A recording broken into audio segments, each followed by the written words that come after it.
یہ گمراہیاں جو ہمارے ہاں گھر کر رہی ہیں، اس کا علاج کرنے کی ضرورت ہے۔ اعلیٰ حضرت رضی اللہ تعالیٰ عنہ نے شرطیں لکھ کر کے رکھی ہیں کہ کس سے بیعت کرو گے، کس سے نہیں کرو گے، کیونکہ سب سے زیادہ یہاں گرنے کے چانسز یہاں ہیں۔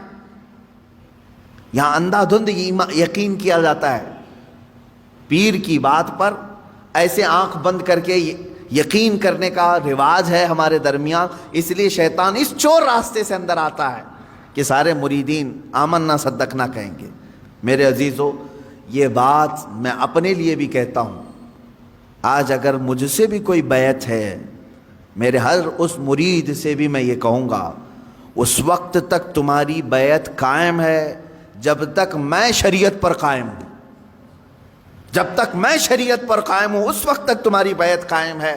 اگر مجھے شریعت سے ذرا برابر ہٹا دیکھا، میری بیعت توڑ دو، بلکہ خود ٹوٹ جائے گی۔ یہ بات اس لیے عرض کر رہا ہوں کہ شریعت کے ترازو میں ہر ایک کو تولو۔ میں دوسروں کے متعلق نہیں کہہ رہا، مجھے خود تولو۔ جو مجھ سے بیعت ہوا ہے اس مرید سے بھی میں کہوں گا کہ شریعت کے دائرے، یہ نہیں کہ میرے پیر نے کہہ دیا آنکھ بند کر کے، جیسے آج کے لٹھو مرید ہیں کچھ، پیر صاحب نے کہہ دیا نہیں ہونا ہی ہے انہیں، نہیں، پہلے پرکھو اس کو کہ پیر نے اگر حکم دیا ہے تو رسول پاک کی شریعت کے مطابق دیا کہ نہیں دیا۔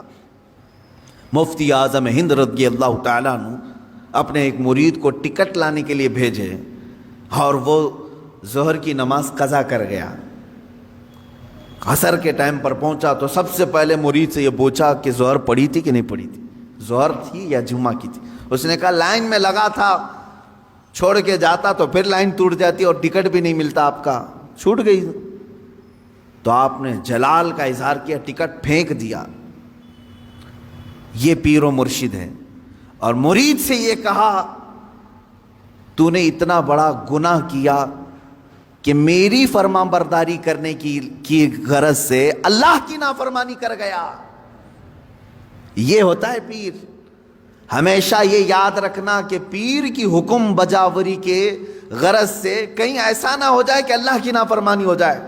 نمبر 1 سب سے پہلا ہمیں جو پرائیورٹی دینی ہے وہ رب ذوالجلال کی ذات ہے۔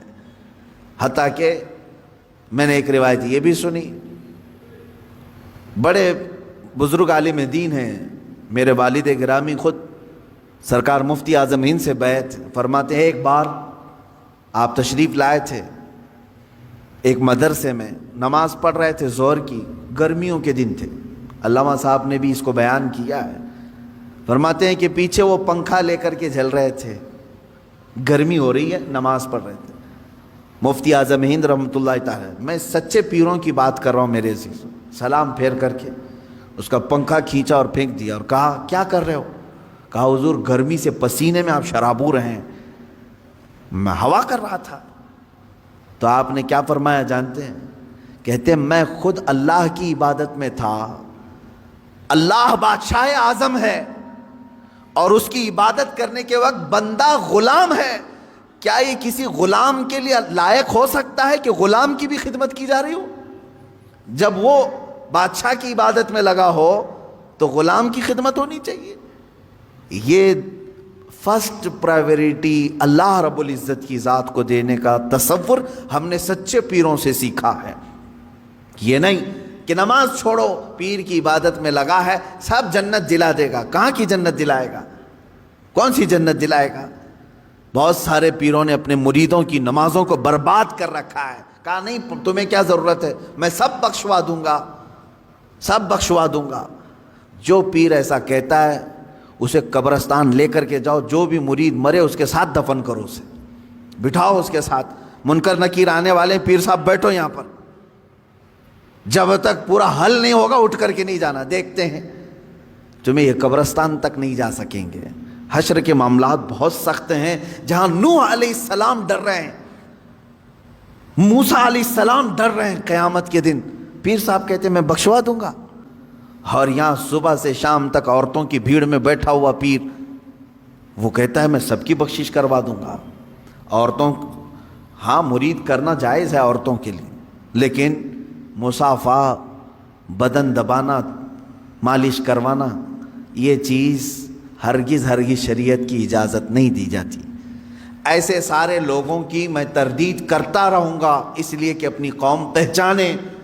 تم اپنے جسم کے علاج کے لیے جو ڈاکٹر ڈھونڈتے ہو، اچھے سے اچھا ڈاکٹر ڈھونڈتے ہو، MBBS چاہیے، MD چاہیے، اور اپنی روح کے علاج کے لیے جھولا چھاپ جس کی کوئی شریعت میں علم بھی نہیں، ایسے پیر کو ڈھونڈ لیتے ہو جو تمہاری طبیعت اور تمہارے روح کا علاج کرے گا۔ وہ کیا علاج کرے گا؟ وہ خود بیمار آدمی ہے بیچارہ، روحانی بیمار ہے۔ ہاں، جو روح کا بادشاہ ہوتا ہے تم اس کو دیکھو گے کہ وہ نمازوں کے لیے دوڑ رہا ہوتا ہے، اپنے مریدین سے کہتا ہے تنبیہ کے ساتھ، کچھ بھی چھوٹے لیکن اللہ کی عبادت تم سے نہ چھوٹے۔ وہ پیر صحیح ہے جو تمہیں رب تعالیٰ تک جوڑ دے، یہ نہیں کہ تمہیں اپنی دکان تک جوڑ دے۔ یہاں پر سب آتا رہے، سب تم چلتے رہو، سب ٹینشن فری ہو کر کے جیو۔ کچھ مرید ایسے بھی ہیں، وہ سوچتے ہیں پیر صاحب کے پاس ہم نذرانہ ہدیہ بھیجتے رہیں گے تو ہمارے لیے دعائیں بھی کرتے رہیں گے، ان کا سایہ بنا رہے گا اور ہمارا سب چلتا رہے گا، کچھ بھی بلا نہیں آئے گی، مصیبت نہیں آئے گی۔ یہ سب جاہلوں کے پیدا کیے ہوئے معاملات ہیں میرے عزیزوں، جاہلوں کے ہیں۔ صحابہ کرام سے بڑھ کر کے مرید کون تھا؟ میرے آقا صلی اللہ علیہ وسلم سے بڑھ کر کے پیر کون تھا؟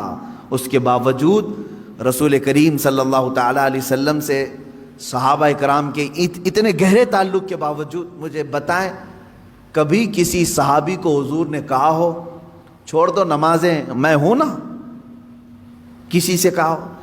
عام صحابہ کی تو بات تو چھوڑیں، حضور نے خود سیدہ کائنات فاطمہ الزہرا رضی اللہ تعالیٰ عنہ سے کہتے ہیں، اے فاطمہ، کیا کہتے ہیں؟ اعملی لا اغنی عنکی شیئا، تو اپنے عمل میں پوری ہو، سارے عمل پوری کرتے رہنا، یہ مت سوچ کر کے بیٹھنا کہ میں تیرے لیے سب کچھ کر دوں گا، میں تیرے لیے سب کچھ کر دوں گا، یہ سوچ کر کے عمل سے دور نہیں ہونا۔ حضرت فاطمہ کو جب حضور یہ کہہ رہے ہیں تو کون سا پیر ہے جو اپنے مریدوں کو نماز کی چھٹی دے رہا ہے؟ آؤ سب قوالی میں بیٹھو، نماز معاف ہو جائے گی، ہے؟ آؤ یہاں گانے باجے بھنگڑے لگتے رہیں، تمہاری نمازیں جاتی رہیں۔